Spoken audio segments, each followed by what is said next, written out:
in Jefferson City want to put the governor under investigation. Good evening, I'm Shanna Grove. And I'm Jim Rick. Thanks for joining us. A bipartisan group of senators say Governor Greitens might be involved in pay-to-play politics and other corrupt practices.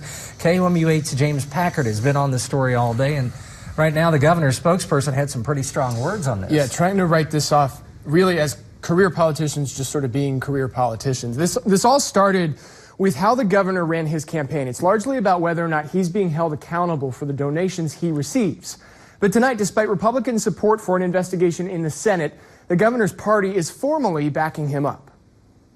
Most of the ways in which that could have happened are troubling. Democratic Senator Scott Sifton is talking about how then candidate Eric Greitens was able to get his hands on a list of donors to his veterans charity.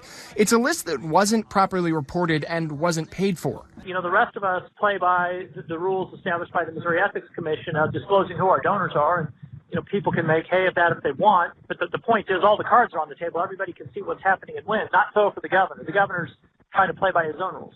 So now a bipartisan group of senators, more Republicans than Democrats, have introduced a resolution to form an investigation into the governor's finances. They're also worried about the donations to the governor's nonprofit organization, an institution whose donors can remain a mystery. What's more, the governor's nonprofit, by definition, is allowed to take unlimited donations. There's no transparency here, and the governor is operating behind a veil of secrecy in the finances of his dark money. Particularly, critics are eyeing a $50,000 donation from the Osage Nation in Oklahoma, a group that wants a casino in Missouri. The chief of the Osage Nation has openly told reporters he's trying to build a good relationship with Greitens by giving him money. But for his part, Greitens seems to be having none of it. We tried going to his office to talk today, but nothing.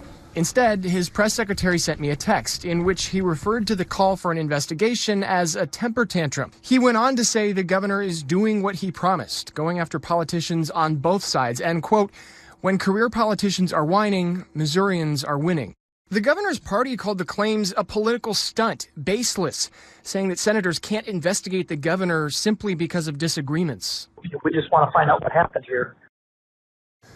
So we reached out to a lot of senators on this one today. Few of them got back to us and were able to talk, but you can see what the sponsors of this bill are alleging. That's on our website at KOMU.com. So also in the halls of the Capitol, Missouri lawmakers in their second day of a special session talked about the rights employers have on the issue of abortion. Several pieces of proposed legislation are in response to a St. Louis ordinance. It reads an employer cannot refuse to hire someone for having an abortion, using contraception, or being pregnant. A proposed bill would allow employers to deny someone a job for their beliefs on abortion. Opponents of the St. Louis ordinance want to protect anti-abortion organizations from having to hire abortion supporters. Religious groups and alternatives to abortion agencies have expressed concern that the ordinance, which was intended to offer protections for women who have had or are considering an abortion, could actually require an alternatives to abortion agency to hire an employee who does not hold pro-life views. Missourians who oppose the bill, which is meant to counteract the St. Louis ordinance, say it discriminates against those who have had abortions or believe in abortion rights. Robin Utz testified about her own personal decision to have an abortion after doctors said her child would not survive. She opposes the measure because, quote, I just think that it's an incredibly broad bill. It's short-sighted. It's not inclusive. It's not compromising, and it's not pro-life, and it's not compassionate. To all the individuals that can be affected by this, it denies women services they may need. It can hurt the unborn. Many Missouri lawmakers are angry for getting called back for the special session. One state representative expressed his frustration in an unusual way. Republican Mike Moon posted a YouTube video of him pulling off a chicken's head. Moon said he was working his summer job in Southwest Missouri when he got the call. He is a rancher as well as a lawmaker. Moon tweeted, "Some people seem to be freaking out about the chicken video. I wonder if they know what abortion is." A St. Louis lawyer claims the Missouri Department of Social Services violated the rights of nearly 13,000 foster children. A class action lawsuit says the department improperly gave psychotropic drugs to foster children without proper oversight. KOMU8's Max Cotton is here in the studio with the details. The suit claims many Missouri foster children were denied their constitutional rights by being forced to take psychotropic drugs for issues they were not designed to treat. Too many children who are in foster care are receiving too many drugs too early in their life and in too large a dose. Attorney John Ammon of the St. Louis University School of Law Legal Clinics heads claims that the department violated nearly 13,000 foster kids' 14th Amendment right to be free from harm while in state custody. They're in the custody of the state. The state controls everything they do. The state is their legal custodian. And the state's violating their rights by not providing them with appropriate medical care. Medications like these, Adderall and Zoloft, are common psychotropic drugs that doctors prescribe. The suit says, quote, they are often administered as chemical straitjackets, used to control the behavior of foster children. Yet for many, if not most, of these foster children, psychotropic drugs are being administered to treat a diagnosis, e.g. conduct disorder, ADHD, that these drugs were never even designed to address. And, quote, the grave harms and risks to foster children related to the administration of psychotropic medications are often exacerbated because they are often living with caretakers who do not have detailed knowledge of their trauma background, medical needs, or medical history. The problem with a lot of psychotropic medications is this. You can't just stop them cold turkey. You can't start them, with a full dose, and you can't stop them abruptly. So it's a real problem if medication runs out and the foster parent doesn't know where to get it refilled. Ammon says the goal of the suit is to create an oversight system of medical professionals and an online system of medical records for kids in foster care. The Department of Social Services declined comment. In the studio, Max Cotton, KOMU 8 News. The Columbia School Board is moving ahead with plans for a new middle school, but not everyone is excited. The Board of Education approved the purchase of land near Sinclair Road last night for $2.9 million. A 2016 voter-approved bond issue will fund the purchase of the land. Columbia Public Schools Communications Director Michelle Baumstark says she hopes CPS will draw up attendance zones within the next year. A father and homeowner, Ross Heller, lives near the Sinclair Road and wants the district to take a closer look rather than make a quick decision to build the school. So I haven't heard enough to make me believe that we should be building all these schools without that kind of analysis. Columbia Superintendent Peter Stiepelman said CPS will see 30% growth in students in South Columbia in the next 10 years. The new school is expected to open in 2020, but another bond could be required to fund the construction. The total solar eclipse is August 21st. The Mizzou Extension Program started teaching eclipse classes today. The goal is making the viewing more enjoyable. KOMU8's Carolina Brigago is here in the studio to tell us why a Columbia woman is taking the class. I was in the first class today and was impressed to see 75 people in one room. The class talked about different methods of viewing the eclipse and what people should look for. At the end, I spoke with a woman who told me she had another reason for signing up.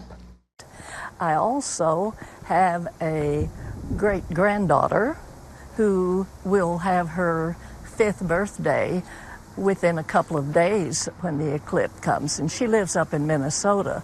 So I've been sending what I know about it up to her parents to invite them down so she can spend her 5th birthday here in Columbia.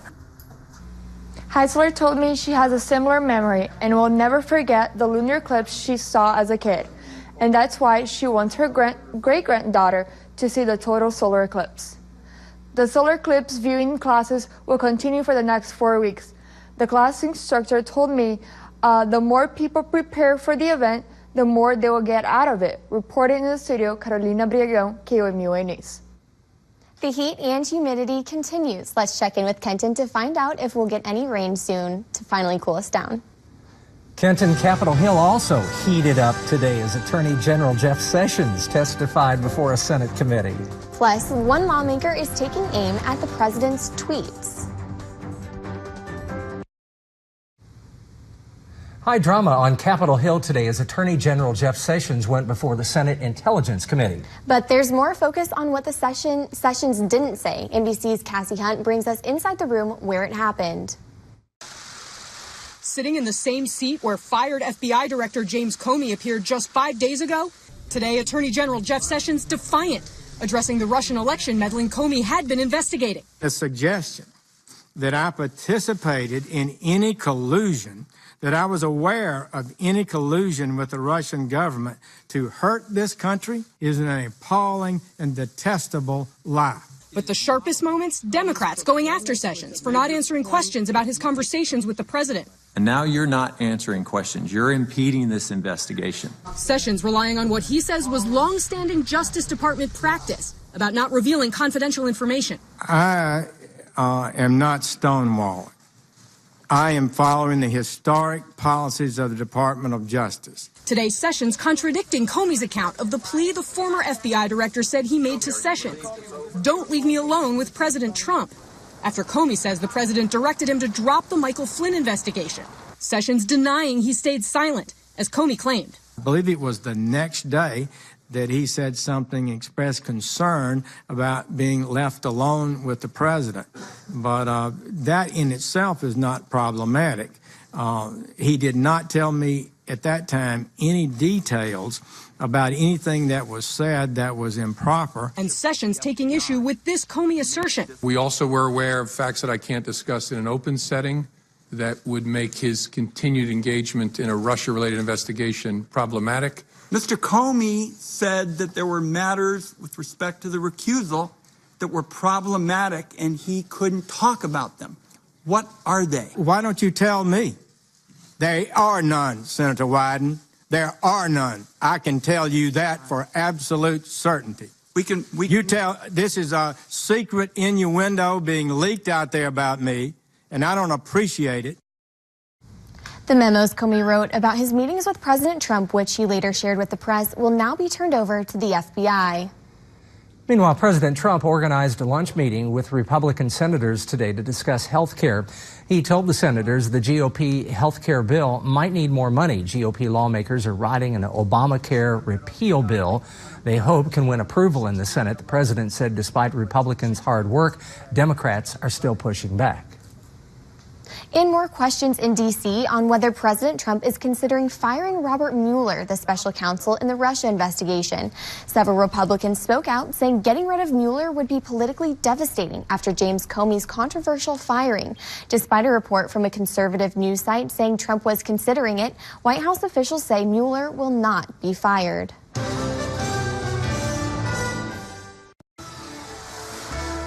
Here's what's happening right now. Firefighters in London are battling a huge apartment fire. Here is a live look, and you can see those flames there. Reports say it's a 27-story building, and the fire is from the second floor all the way to the penthouse. There are 40 engines on the scene, along with 200 firefighters. We will have an update tomorrow morning. British Prime Minister Theresa May and French President Emmanuel Macron announced in Paris today they have agreed on an action plan to counter terrorism. The plan aims to remove radicalizing material from the internet. Both countries have been hit by deadly Islamist militant attacks in recent months. The two leaders then attended a France versus England soccer match in Paris shortly after their meeting. Players from both teams observed a minute of silence to remember the victims of the recent attacks in Manchester and London. 8 were killed in London and 22 people were killed in the Manchester attack. Otto Warmbier, the American student who was serving a prison term in North Korea, is back home in Ohio. He was held captive in North Korea for 17 months after trying to steal a propaganda poster from a Pyongyang hotel. He was charged with anti-state acts. Reportedly, he was medically evacuated from North Korea in a coma. Now here's a look at what we're following for KMU8 News today. One insurance company in Missouri has announced it will be joining the Affordable Care Act exchange. How that will affect health insurance rates for Missourians, that's coming up tomorrow morning. Kenton. And looking hour by hour with our weather app, temperatures still in the 70s all night long. By sunrise, we're in the middle 70s, 74. 89 then by tomorrow afternoon, and we are going to have that chance for a few showers and thunderstorms there by late tomorrow afternoon and into the evening. The main thing we're watching for is some strong or possibly damaging winds out of that. Maybe some hail, but that's going to be a little bit lesser of a threat there. Otherwise, we're at 92 on Thursday, 90 on Friday. A few chances for showers and thunderstorms to end the week and head into the weekend too. But check out that 8-day feels like forecast. We're feeling like right around 100 the rest of this week. dandy.